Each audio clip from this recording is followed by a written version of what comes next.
This week, the University of Denver's Center for Middle East Studies has a visiting scholar who is very much in the news. Emad Shahin, one of Egypt's leading political scientists, was just sentenced to death by an Egyptian court, along with former President Mohamed Morsi and 100 other people. The United States and the European Union have denounced this measure, and the New York Times editorial board has called it deplorable. Emad Shahin is currently on leave from his position as Professor of Public Policy at the American University in Cairo. He is living in exile in Washington, where he is visiting Professor of Political Science at Georgetown University's School of Foreign Service. He is the editor-in-chief of the Oxford Encyclopedia of Islam and Politics and the author of several books about the Middle East. I want to start with the news from this past weekend. The Egyptian government has sentenced more than 100 individuals, including yourself and ousted President Mohamed Morsi, to death for various crimes related to the 2011 uprising and the 2013 coup. For those viewers who may not be as familiar with the events in Egypt, can you take us through your experience personally over the past 2 years in terms of what you've been charged with and what your experience has been like watching this trial unfold as an outside observer in the United States?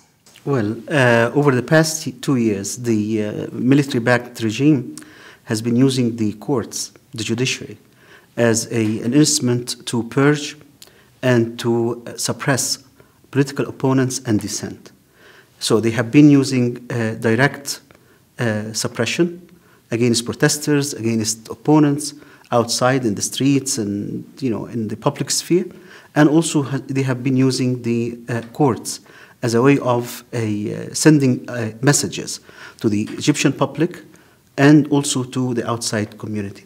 To the Egyptian public, I think the message is very clear, that any dissent, political even opposition, is becoming extremely risky to the extent that it can lead to the death sentences. Most of the people, if you look with the charges, most of the charges cannot amount to a death sentence. We all know that these are highly politicized judicial process. There is also a complete disregard of minimum requirements of justice and due process. So this is, in a nutshell, to the outside world, of course, the regime has been, of course, trying to send messages to the Europeans and the United States. And I think with these kind of sentences, it is sending now a clear message about trying to test the limits of the United States and the Europeans when it comes to its attempts, of course, to consolidate power and to move forward with the approach that they have taken, which is eradicating opposition, political opponents, any kind of protest, and escalating with violence. I want to ask more specifically about the sentencing.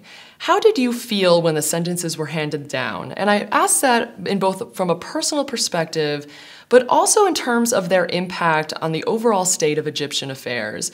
In your piece that you wrote in The Atlantic this week, you said that you will continue to strive for the just cause of democracy and rule in Egypt.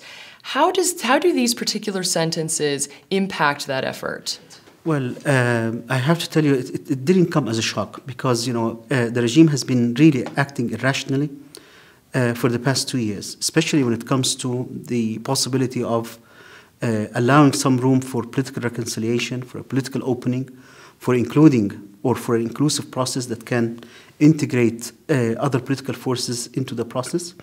And but at the same time, I thought it was really excessive. I mean, even the charges, even if the charges, these are, of course, bogus trials, very sham trials. And even if the charges were true, I mean, they cannot really amount to death sentences and mass death sentences like this. So with regard to, their impact on me personally, I have to tell you, for the past 2 years, I was torn between, being strictly an academic or a public figure trying, or assuming a political role. And I don't feel comfortable with this, honestly. I teach politics, I enjoy teaching politics, but I really have some kind of a distaste for practicing politics. And there's a huge difference between the two. These sentences, of course, I think now help me to make up my mind to continue and to move on a number of directions.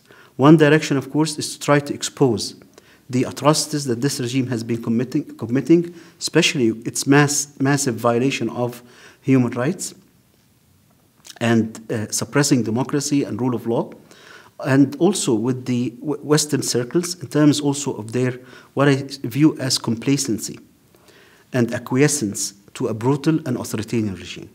So that's what I intend to do. I work on both fronts, and I hope I can get some kind of help and support. And there are so many people that are willing to help and support in that endeavor.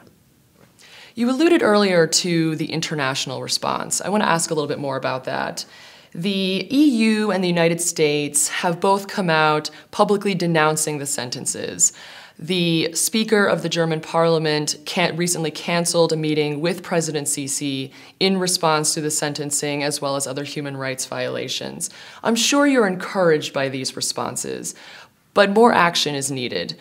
What more meaningful, substantive action are you looking for from the international community, particularly from countries such as the United States that already provide so much aid to Egypt today? You are absolutely right. These are very encouraging steps. I think this is a step forward, but I still believe that expressing grave concern and denunciation is not enough. We need to translate that into concrete policies on the part of the United States and the EU. Especially, as you mentioned, I mean, there is some kind of relationship, long and old relationship between these powers and Egypt, of course. There are strategic interests, and I take that, of course, and I appreciate that. However, there are also concrete messages and steps that have to be taken.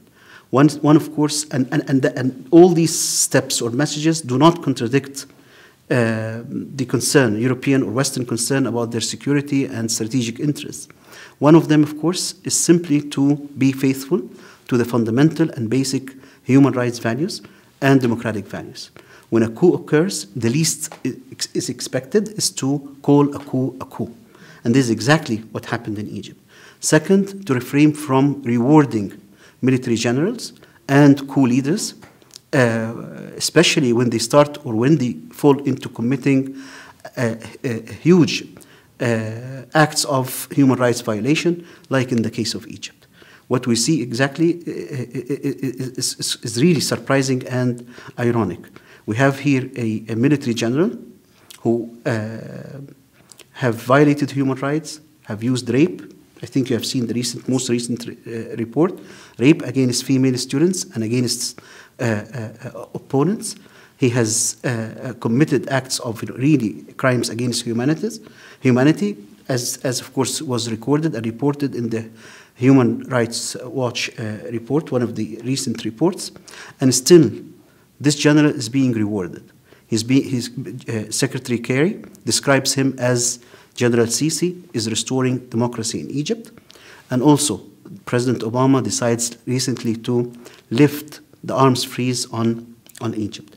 This is a reward. This is appeasement that will lead, of course, to more drastic consequences.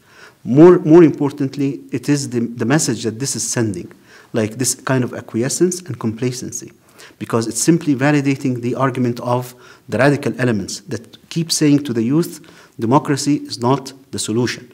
Democracy is not really a viable way to move forward. What's needed in order to resist this suppression and to resist this violence is a violent and militant strategies. That's exactly the message there, and not democracy. Democracy is futile. And this is exactly what we trying to exactly prevent from at least happening. Like still, if you look at the region at large, the region is going through a lot of disintegration, a lot of many civil wars are taking place, and what's needed actually is an integrative process that can bring all these societal elements together. And in my view, democracy is the solution for this. This is the framework that can bring all these elements into some kind of common ground and can give a voice to those who do not have a voice. The University of Denver Center for Middle East Studies is hosting a free public discussion with Professor Shahin this Friday, May 22nd.